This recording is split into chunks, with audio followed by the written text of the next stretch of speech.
Hey health nuts, welcome back to my channel. My name's Nicole. If you're new here, hello, welcome to the channel. If you are new here, you may not know that I love me a good smoothie. Mostly green smoothies. That's Cashew in the background with a squeaky toy. Cashew, we're filming.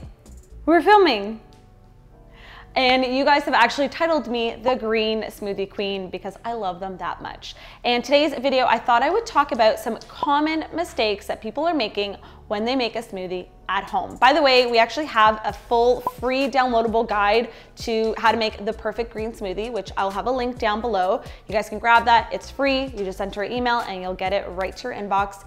So that is your resource to make the perfect smoothie. But I'm gonna share 10 common mistakes that people are making, or that I think people are making when blending up a smoothie. So let's hop right in. Number one, the first common smoothie mistake in my opinion, by the way, these are all like just in my opinion, I'm not a professional or a doctor or nutritionist. These are just things that I've learned over the years of making lots of smoothies. So just, take what you want, leave what you don't want. But yeah, anyways, first tip is that I think people are adding in too much boxed nut or seed milk, or just like plant-based milks or regular milk. I prefer to do more of like a half and half style with my smoothies. So I'll do half nut milk or oat milk, and then I'll do the rest filtered water. You could also do just filtered water. I think it's fine to add water into your smoothies, especially if you're adding fruits like banana or mango, or you're adding in a protein powder. That's gonna give you that milky texture and taste that you want without adding so much boxed plant-based milk. My next tip is to not overdo it with the fruit. I feel like people are adding in way too much fruit into their smoothie. It's making it way too sweet and sugary, and honestly, it's not necessary. You can cut it down. You can use vegetables. It doesn't all have to be sweet fruits. You can use things like celery, cucumber. You can of course add in some greens, ginger. You can just add in more ice if you want it to be that texture and still cold, but you don't want to add too much frozen fruit. I also use steamed and frozen cauliflower and zucchini. That is my go-to. I'm not about a super sweet smoothie. Then it's more like a dessert than a breakfast to me. So switch it up, try to add in more of those vegetables that you may think are more savory, but aren't gonna add, they're gonna add like nutrients and texture to your smoothie without overdoing it with this sugar. So I actually have some awesome veggie smoothies that I will link down below if you guys wanna check them out. There's some unexpected vegetables that you may not think of using, but zucchini and cauliflower are definitely my go-tos. The next common mistake with smoothies that I personally find is people are not adding in healthy fats and fiber. These are two things that are gonna actually make your smoothie filling and satiating when you drink it. When people are like, oh, I have a smoothie and I'm hungry like 2 seconds later, it's because you're not adding like substance to your smoothie. Like, yes, protein is important, but fiber and healthy fats is what's gonna help keep you full, and also just like help move things along. And my go-tos are like flax and chia seed for fiber, and for healthy fats, I love avocado. You can put in some flax oil in there. You even like chia seeds and flax they have healthy fats in them too. So they're kind of like a duo combo. Even just adding those in are gonna be amazing. Nut and seed butters are awesome. So just think about healthy fats and fiber, add those into your smoothie and they will keep you full longer. My next common mistake when it comes to smoothies is adding in liquid sweeteners. There is no need, if you're using nice ripe fruit, which I'll talk about in my next tip, you don't need extra sweeteners. You don't need honey, maple syrup. You don't need sweetened yogurt, sweetened almond milk, even juice. I don't think you need to add juice. Sometimes if I'm craving like a sweeter treat for a smoothie, I'll add in a little bit of fresh squeezed orange juice, not boxed orange juice. I'll add that in, but for the most part, I'm not adding any liquid sweetener. Fruit is sweet enough, and I don't feel like you need to add anymore. So like you may see on my channel, I may time to time add a little bit of maple syrup or something if I'm trying to make it more of a dessert smoothie, but we're talking about healthy breakfast smoothies here, and I don't think you need liquid sweeteners. The next common mistake is adding a protein powder that is full of sugar. You do not need it. Look for ones that are low in sugar, low on the GI index, and are either sweetened with a little bit of coconut sugar or stevia, or monk fruit is another awesome sweetener that I'm really liking right now.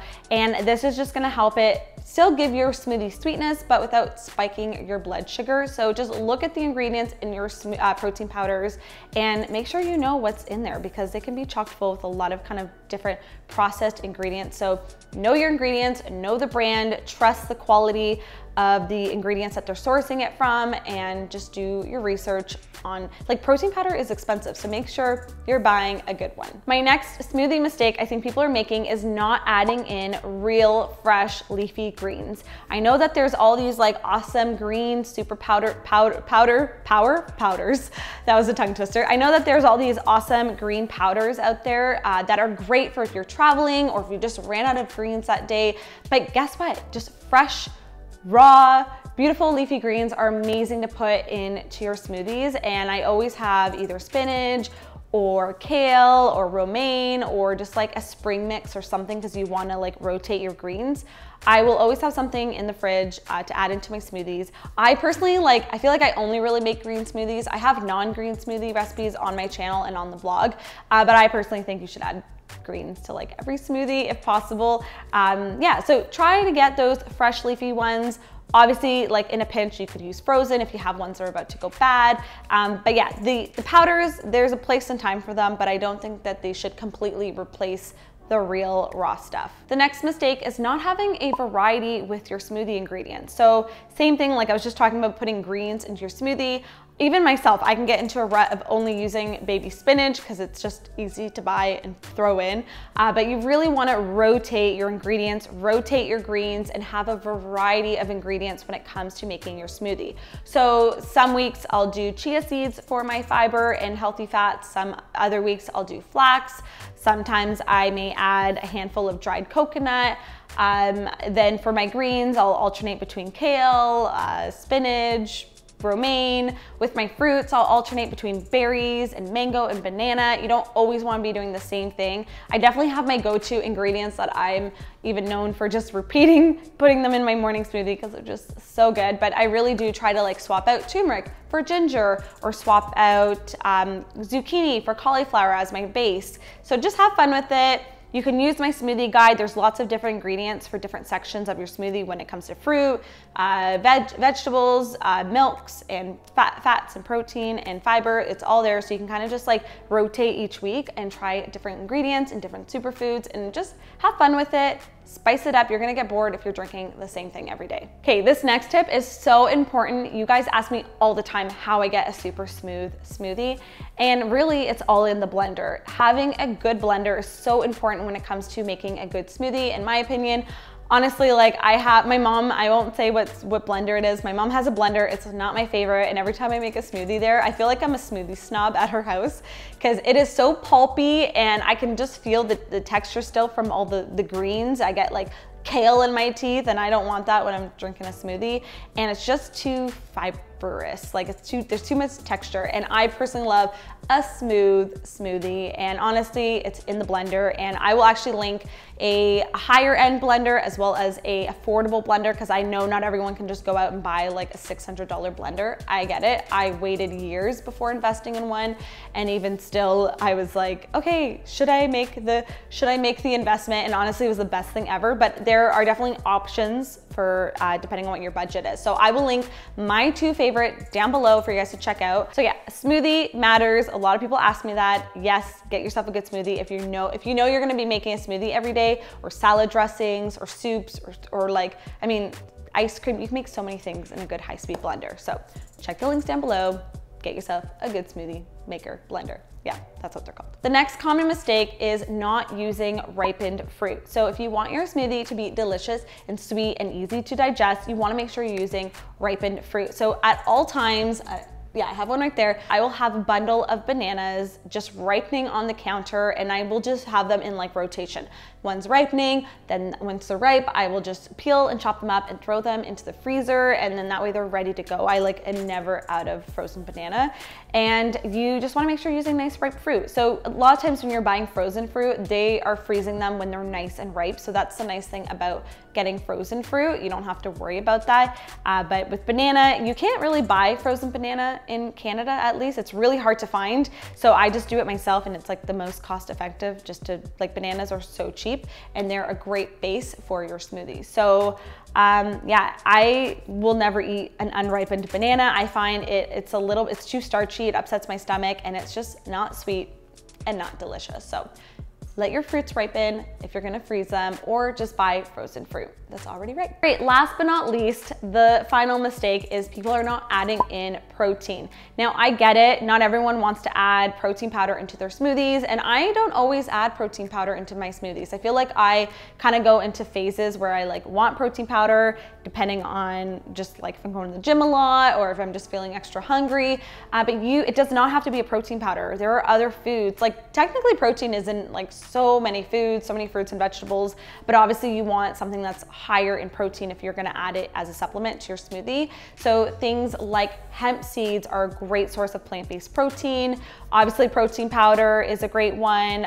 Even spirulina powder, it's one of my favorite superfoods. Now I'll have to double check this, but I believe spirulina powder actually has the highest amount of protein in plants. So it may look like a small thing you're adding to your smoothies, and it makes it really green and fun, but it also adds a lot of nutrients and protein in there as well. If you're gonna buy spirulina powder, make sure it's one from Hawaii. I personally find it's the best quality, best tasting. It doesn't have this like nasty, fishy smell and taste. I throw it in my smoothie, I don't even notice it. Some other protein sources would be like nuts and seeds. You can throw in a small handful of some raw almonds or Brazil nuts. They're also gonna add in some healthy fats. I also love to do collagen powder. That's like another go-to if I don't have protein powder on hand, or if I just want my hair and skin and nails to look really awesome and strong. I will add in a scoop or two of some grass-fed collagen. I'll link my favorite down below, and it honestly does work. Like I need a haircut so bad. I'm getting one on Sunday. But yeah, so make sure you're getting protein in your smoothie in some way, shape, or form, whether it's in whole food or it's in a powder form. Make sure the quality is good, and that's what's gonna keep you full. Protein, healthy fats, fiber. You wanna get all of the food groups when it comes to your smoothie so that you feel refreshed, energized, and full until lunchtime. There you have it. Those are my 10 common smoothie mistakes I feel like people are making when blending up their breakfast. So let me know if you liked any of these tips, which one was your favorite, maybe one that you were most surprised to hear. Maybe it's something you're doing. If you have another smoothie tip, I would love to know. Leave me a comment down below. Also, as I mentioned, the How to Make a Perfect Smoothie Guide will be linked down below. It's free. You just have to enter your email and you will get it to your inbox. And I'm gonna have a playlist of some smoothie recipes I have on my channel and blog. There's tons of green smoothies. Let me know if you guys want me to do a banana-free smoothie recipe. I know a lot of people are either allergic or don't like bananas. I know it's crazy. I don't know who you people are, but I love bananas, but I will happily make you a banana-free smoothie recipe. Or would you even be interested in a fruit-free smoothie recipe? I would love to know. I will have a poll here in the top right-hand corner, and I will definitely make that happen because I love filming smoothie recipe videos. As always, don't forget to subscribe to this channel. Hit that red subscribe button down below. I post every Monday, Wednesday, and Friday, and I will see you guys in my next video. Happy smoothie making and good luck. Use these tips and do me proud. Okay, see you in my next one. Bye, guys.